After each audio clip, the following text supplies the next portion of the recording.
Good morning. How are you today? It's beautiful here on the trail. Sun's out, a little chilly, not much. And it's a good day if you care about the Supreme Court. There hasn't been a press conference yet, but sometime today we're going to have Senator Kerry and Jerry Nadler, chair of the Judiciary Committee, announce a proposal to add 4 new justices to the Supreme Court. And they haven't announced their reasoning, but I think it goes like this, because this has been my reasoning.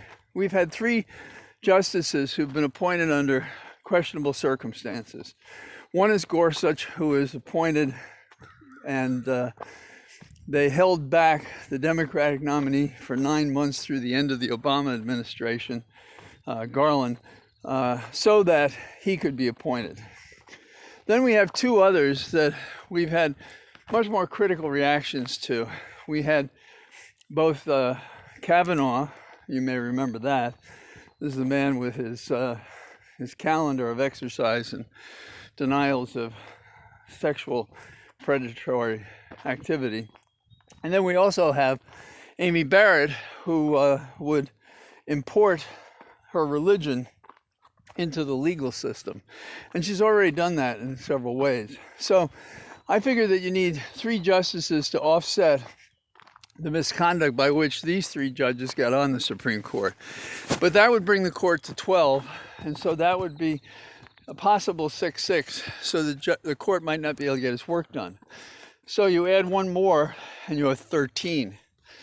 The court at its high mark has been 10 before this, and it's had lower numbers in the early years and so forth. There's no magic, there's no constitutional objection to adding judges this way. Of course, we have to get past the filibuster to do it. You hear that, Manchin? Get on this. Some say, oh, we don't want to have court packing. Well, this is the way I see it. There was court packing that we're trying to cure.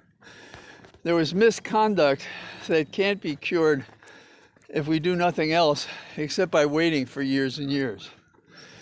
So I think this is a good and ethical and appropriate compromise.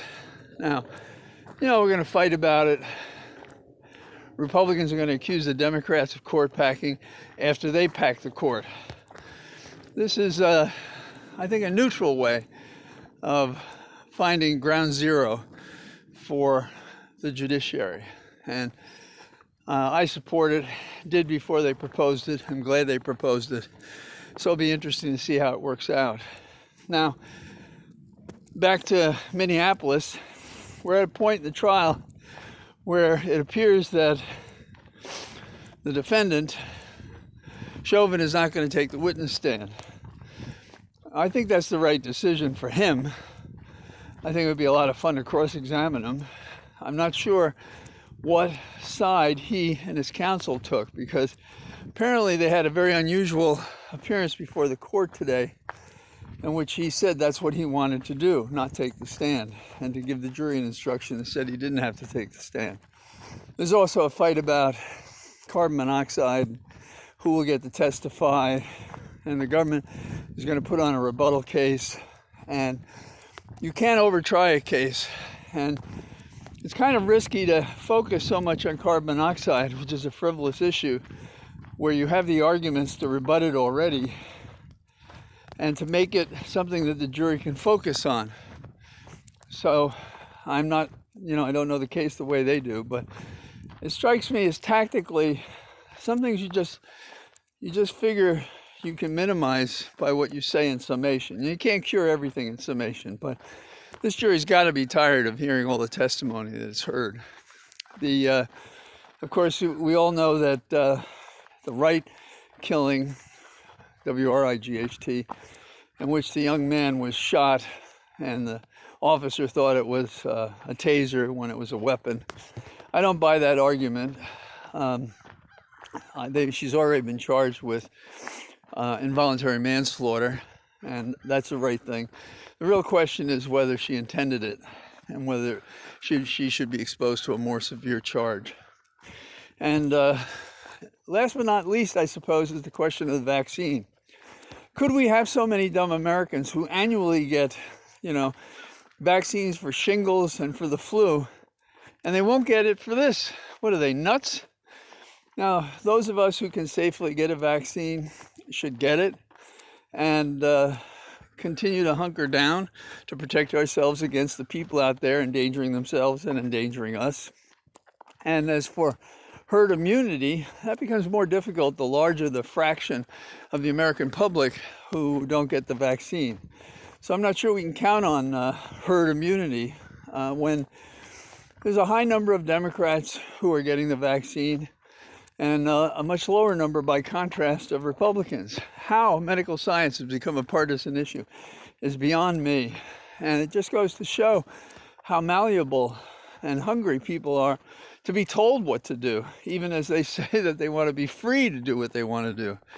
We have had a movement of anti-vaxxers, including prominent people like Robert Kennedy Jr., that I've never understood, because he was a man of science involved in the environment, and how he could get this so wrong is beyond me. It's just troubling. Anyhow, we have to do what we can. Get the vaccine. Be as careful as you can. Don't treat it as a get out of jail card in terms of wandering around, especially not until a couple of weeks after the second shot. I do have a remark about Afghanistan. After being there for, 16 years? You think that's enough? And we have such a small force, how effective could we be anyhow?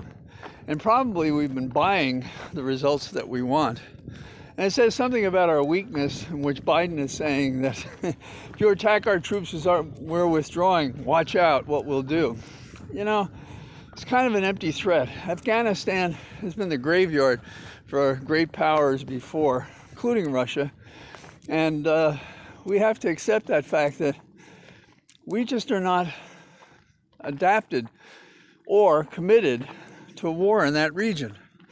It didn't help either that we chose to go to Iraq instead of Afghanistan right off the battle, right after 9/11. So those are kind of my views for the day. I hope you found that interesting. And get out if you can today. And I'll be talking to you again tomorrow. Bye-bye.